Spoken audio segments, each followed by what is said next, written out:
Guys कैसे हैं आप लोग। आज हम स्टार्ट करेंगे चैप्टर 8 की यूनिट 1। उसका फर्स्ट न्यूमेरिकल आपके सामने है। क्या है देखते हैं।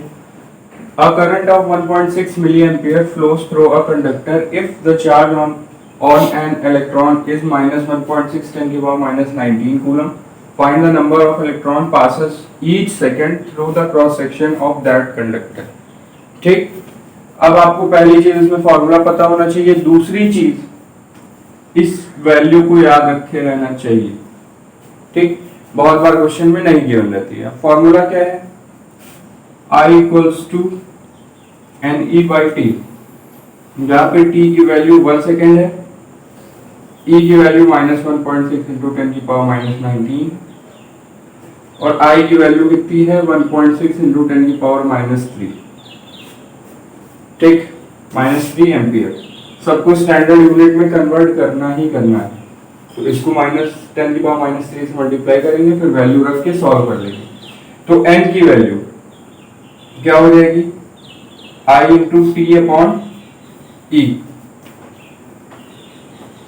I की वैल्यू कितनी थी? 1.6, 10 की पावर -3। टाइम कितना है? 1 सेकेंड है। वैल्यू कितनी थी E की? 1.6 इंटू 10 की पावर -19। 1.6 से 1.6 कैंसिल आउट, 10 की पावर -3, 10 की पावर -19 ऊपर गया तो +19। ठीक है, और 10 की पावर -3 प्लस और माइनस कैंसिल आउट, कितना बचा? 10 की पावर 16 इलेक्ट्रॉन। ठीक, तो 1 सेकेंड में कितने? 10 की पावर 16 इलेक्ट्रॉन्स। तो ये था आपका पहला क्वेश्चन। अब चलते हैं नेक्स्ट क्वेश्चन की तरफ। क्या है नेक्स्ट क्वेश्चन? नेक्स्ट क्वेश्चन क्या है? इसमें आपको पोटेंशियल डिफरेंस निकालना है। करंट की वैल्यू आपको दे दी है, क्या है? इतनी, और रेजिस्टेंस की वैल्यू दे दी है। अब इसमें आपको कौन सा फॉर्मूला लगेगा? ओम्स लॉ वाला फॉर्मूला लगेगा। क्या है उसमें? R equals to V upon I। V निकालना है, I की वैल्यू गिवन है कितनी? 0.2। R की वैल्यू गिवन है कितनी? 20। ठीक, अब इसमें आपको ओम्स लॉ लगा के V की वैल्यू निकालेंगे। क्या आएगा? V equals to I into R। I की वैल्यू कितनी है? 0.2। R की वैल्यू कितनी है? 20। पॉइंट हटा, 0 हटा, 2 इंटू 2 4 वोल्ट आपका आंसर आएगा। ठीक, अब चलते हैं नेक्स्ट क्वेश्चन की तरफ। इस तरह के बहुत सारे क्वेश्चन आपको मिलेंगे। ये बेसिकली जो यूनिट है आपकी फॉर्मूला बेस है, फॉर्मूले को रिवाइज करा देगी आपको, तो इस यूनिट को आप अच्छे से सॉल्व कर लीजिएगा। चलते हैं नेक्स्ट क्वेश्चन की तरफ। अब नेक्स्ट क्वेश्चन क्या है आपका? Question number 4। A car bulb connected to a 12 volt battery draws a 2 ampere current when glowing. What is the resistance of the filament of the bulb? Will the resistance be more, same or less when the bulb is not glow? ठीक, इसमें आपको last में condition बतानी होगी कि अगर car का bulb glow नहीं कर रहा है तो उसका रेजिस्टेंस ज्यादा होगा, कम होगा या फिर बराबर होगा। ठीक है, तो पहले रेजिस्टेंस निकाल लेते हैं। रेजिस्टेंस कैसे निकलेगी? फिर वही formula R equals to V upon I। V की वैल्यू कितनी है? 12 वोल्ट दी हुई है और करंट की वैल्यू 2 दे रखी है, तो आपका रेजिस्टेंस आएगा 6 ओम। ठीक, अब नेक्स्ट क्वेश्चन क्या बोल रहा है कि क्या होगा? ज्यादा होगा, कम होगा या बराबर होगा? सीधी सी बात है, अगर रेजिस्टेंस बराबर होगा तो फिर बल्ब क्या हो रहा होगा? ग्लो कर रहा होगा। पहले ही उसने बोल दिया है। ठीक, उस कंडीशन के हिसाब से क्या हुआ? रेजिस्टेंस 6 ओम आया। अगर इसको हम कांस्टेंट रखते हैं तो बल्ब कॉन्टिन्यूअसली ग्लो करता रहेगा। ठीक, ग्लो कब नहीं करेगा? जब रेजिस्टेंस ज्यादा हो जाएगा तो करंट फ्लो ही नहीं हो पाएगी, क्योंकि 12 वोल्ट की बैटरी है, ज्यादा उसमें करंट होगी ही नहीं। ठीक, रेजिस्टेंस ज्यादा हो गया तो रेजिस्टेंस भर की करंट वो क्या करेगा? रेजिस्टेंस भर की भी करंट वो क्या प्रोड्यूस नहीं कर पाएगा, तो बल्ब की तो बात ही छोड़ दीजिए, क्योंकि रेजिस्टेंस रास्ते में पड़ता है। तो क्या होगा? लेस होगा। ज्यादा करंट प्रोवाइड करने पे भी बल्ब क्या हो जाता है? शॉर्ट हो जाता है। ठीक, फिलामेंट जो होता है उसका बर्न हो जाता है। तो फिर आप अपने हिसाब से या मोर कर सकते हैं या लेस कर सकते हैं। ठीक, दोनों ही कंडीशन में नहीं जलेगा। ठीक है, दोनों कंडीशन में नहीं जलेगा। अब इनको आगे कंडीशन अगर स्पेसिफाई करते तो उसमें इनको बोलना चाहिए था कि फिलामेंट शॉर्ट हो गया है तब नहीं जल रहा है, या फिर क्या है, रेजिस्टेंस केवल ज्यादा है। इनको एक कंडीशन ही देनी चाहिए थी, मोर या लेस वाली। तो इसमें आप क्या कर सकते हैं, चाहे मोर करें चाहे लेस। ठीक, दोनों ही कंडीशन में क्या होगा, बल्ब ग्लो नहीं कर पाएगा।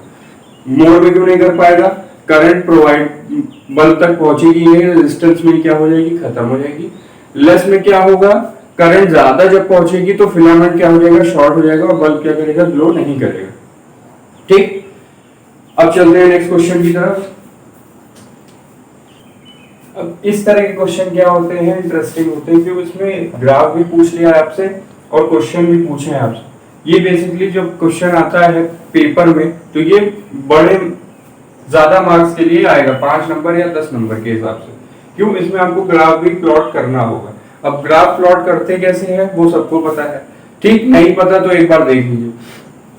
तो पहला क्वेश्चन क्या है, ग्राफ प्लॉट करना है, उसके बाद हम आगे क्वेश्चन में बढ़ेंगे। तो ग्राफ,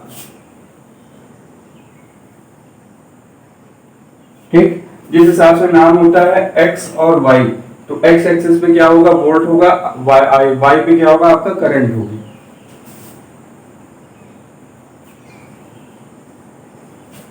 ठीक, फिर स्केल बनानी है। आई की स्केल कितनी कितनी की है, 0.2 के डिफरेंस पे है, तो 0.2 पे ही बना लेते हैं।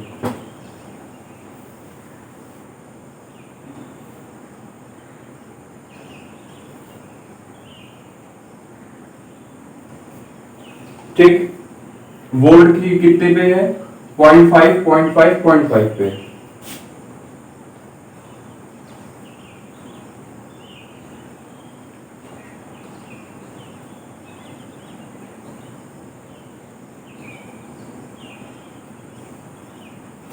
ठीक, फिर 0.5 कितने पे, 0.2 पॉइंट मिलेगा आपको ये वाला।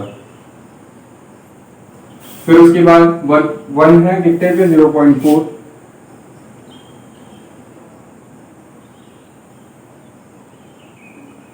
फिर 1.5 है कितने पे, 0.6।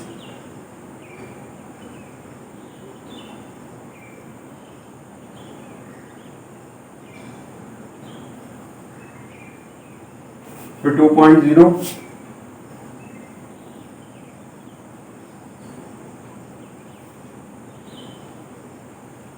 फिर लास्ट में आपके 2.5।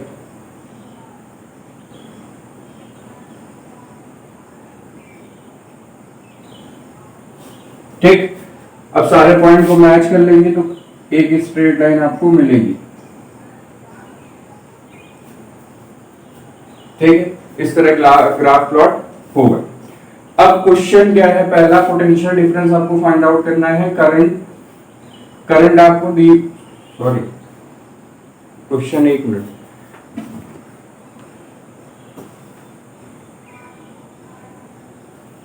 हाँ, करंट आपको 0.5 एम्पियर दी हुई है। ठीक, पोटेंशियल डिफरेंस आपको फाइंड आउट करना है। तो 0.5 कहां पे है, ये सॉरी करंट की 0.5, तो करंट में आपको 0.5 कहीं नहीं दिखेगा। इसके लिए आपको क्या फाइंड आउट करना पड़ेगा, रेजिस्टेंस। अब रेजिस्टेंस फाइंड आउट करने का सिंपल तरीका क्या है, बेसिकली रेजिस्टेंस होता क्या है, V अपॉन आई। ठीक, V और I का रेशियो, ये दिया ही V और I के रेशियो में, और आप कोई भी वैल्यू उठा के देखेंगे आपको रेशियो कितना मिल रहा होगा, 5/2। चेक कर लीजिए, 10/4 कितना मिलेगा, 5/2। 15/6 कितना मिलेगा, 5/2। 20/8 कितना मिलेगा, 5/2। ये 25/10 कितना मिलेगा, 5/2। तो आपको रेजिस्टेंस कितना मिल रहा है, कांस्टेंट है पूरे सर्किट के लिए, कितना, 5/2। तो आपका थर्ड वाला आंसर हो गया, कितना होगा, 5/2। इसको और सॉल्व करेंगे तो कितना आएगा, 2.5 ओम। अब पोटेंशियल डिफरेंस की बात कर लेते हैं, तो पोटेंशियल डिफरेंस आपको कितना, फाइंड आउट करना है, करंट है आपकी 0.5, रेजिस्टेंस आपने फाइंड आउट कर लिया, यही रिलेशन हम फिर से लगा देंगे, R equals to V upon I। R कितना है 5/2, ठीक। वोल्ट पोटेंशियल डिफरेंस आपको फाइंड आउट करनी है, करंट कितनी दी हुई है 0.5, ठीक। क्रॉस मल्टीप्लाई करेंगे तो V इक्वल्स टू, इसको डिवाइड कर लेते तो आएगा 2.5 इंटू 0.5, ठीक है। 25 इंटू 5 कितना आएगा 1.25 वोल्ट, ये आपका आंसर होगा, ठीक।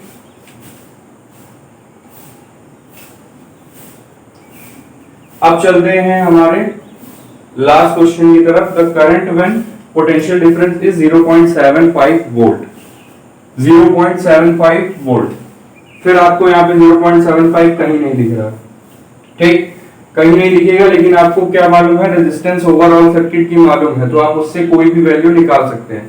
तो रेजिस्टेंस क्या है 5/2, क्या पूछा है, करंट पूछी है,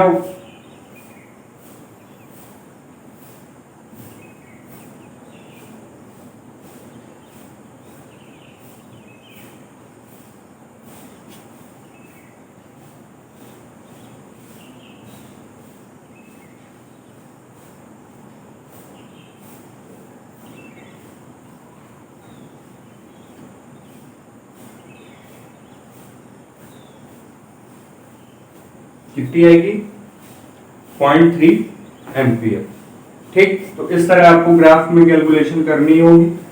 दिक्कत कहाँ आती है, जब ये चीज वैल्यू दी नहीं रहती है और आप मैच करते हैं, फिर आपका दिमाग नहीं काम करता कैसे सॉल्व होगा। तो उस केस में क्या करेंगे, अगर मान लीजिए यहाँ पे वोल्टेज और करंट की जगह आपको रेजिस्टेंस और वोल्ट या फिर करंट और रेजिस्टेंस का ग्राफ दिया होता, तो उसमें भी हम क्या करते, ओवरऑल जो वैल्यू नहीं गिवन है उसकी ओवरऑल कैलकुलेशन करके निकाल लेते, उसके बाद हम कैलकुलेशन स्टार्ट करते। कंफ्यूजन बढ़ाने के लिए ये पॉइंट सबसे लास्ट में भी दिया रहता है, और हो सकता है दिया भी ना रहे, क्योंकि ये ऑटोमेटिकली आपको निकालना ही पड़ेगा।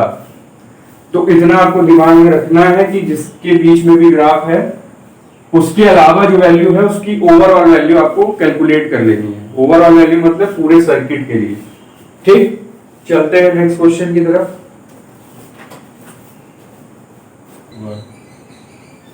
अब आपका क्वेश्चन क्या है, a given wire is stretched to double its length.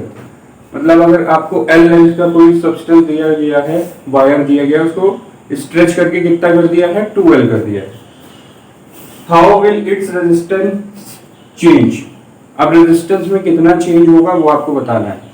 तो स्टार्ट रेजिस्टेंस का फॉर्मूला क्या होता है, R equals to rho L upon A, ठीक। रो L अपॉन A, ये आपके R1 के लिए हो गया, ये L1 हो गया, ये A1 हो गया, ठीक। A तो आपका कांस्टेंट रहेगा, वो बात की बात है, आप वायर खींचेंगे क्रॉस सेक्शन एरिया हाफ हो जाएगा, लेकिन इसमें बात नहीं करी है, तो हम एरिया को कांस्टेंट मान के ही चलेंगे, ठीक है।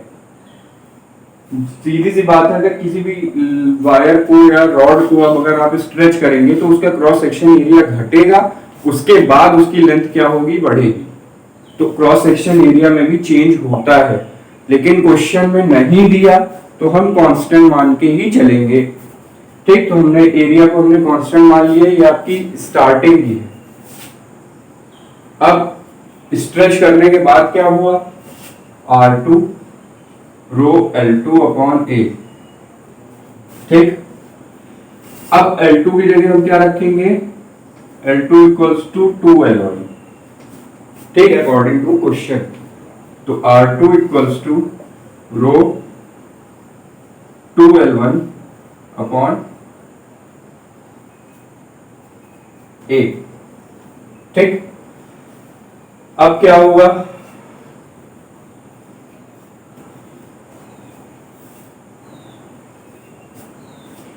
अब क्या हो जाएगा, लेंथ आपकी कितनी हो गई 2L हो गई, सही है। करिए। तो अब क्या करेंगे 2L अपॉन L1 अपॉन ए, अब क्या करेंगे R1 अपॉन R2 कर देंगे, ठीक, चेंज निकालेंगे R1 अपॉन R2 कर देंगे। तो रो से रो कैंसिल आउट, L1 से L1 कैंसिल आउट, A से A कैंसिल आउट, ठीक।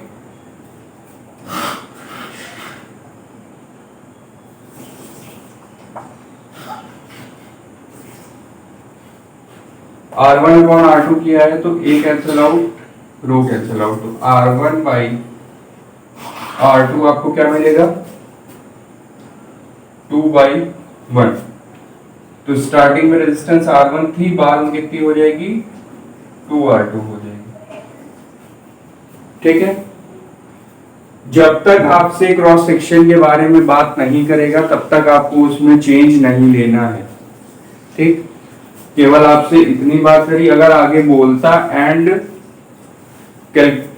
Effect on the cross section will be considered, या ऐसी कुछ लाइन बोलता तो आपको क्रॉस सेक्शन में भी चेंज लेना होता, ठीक। अभी नहीं बोला है तो नहीं लेंगे, क्रॉस सेक्शन को हम क्या मान लेंगे कांस्टेंट मान लेंगे और सॉल्व कर लेंगे तो क्या आएगा R1 upon R2 equals to 2, ठीक, 2R1 2R2। अब चलते हैं नेक्स्ट क्वेश्चन की तरफ। अब ये आपका अगला क्वेश्चन है, what length of copper wire of resistivity की वैल्यू दी हुई है, ठीक, रेडियस की वैल्यू दी हुई है, required so that its resistance is 1 ohm, resistance की भी वैल्यू दी हुई है, आपसे पूछा है लेंथ कितनी होगी। तो रेजिस्टेंस का फॉर्मूला होता है R equals to rho L upon A। Rho की वैल्यू गिवन है, A की वैल्यू गिवन है। A की वैल्यू कैसे, क्रॉस सेक्शन क्या होगा वायर का, सर्कल होगा तो पाई आर स्क्वायर। अब R की भी वैल्यू आपको गिवन है, पूछी किसकी है L की, तो R into A upon rho equals to L। अब R की वैल्यू कितनी है 1, A की क्या हो जाएगी पाई आर स्क्वायर, R की वैल्यू 1 mm है, 1 mm को मीटर में कन्वर्ट करेंगे कितना आएगा 1 इंटू 10 की पावर -3 का स्क्वायर अपॉन रो की वैल्यू कितनी दी हुई है आपको 1.7 इंटू 10 की पावर -8 L। अब सॉल्व कर लेते हैं, 1 का स्क्वायर 1 होगा तो क्या आ जाएगा पाई इंटू 10 की पावर -6 डिवाइडेड बाई 1.7 इंटू 10 की पावर -8 क्या होगा पाई बाई 1.7 इंटू 10 की पावर 2, ठीक। अब इसको सॉल्व करते हैं तो कितना आएगा 22/7 इंटू 1.7 इंटू 10 की पावर 2।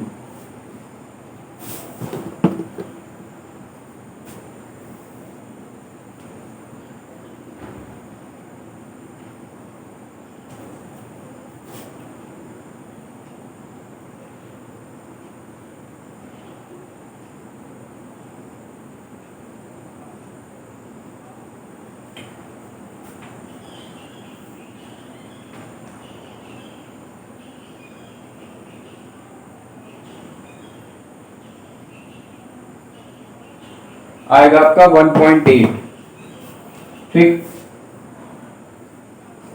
1.8 इंटू 10 की पावर 2, ठीक है, यानी 180 मीटर्स, 180 मीटर्स। तो इस तरह आपको फॉर्मूले यूज करने हैं। फर्स्ट यूनिट आपकी यहीं खत्म होती है। अब मिलेंगे नेक्स्ट लेक्चर में सेकंड यूनिट के साथ। आज के लिए इतना ही, थैंक यू।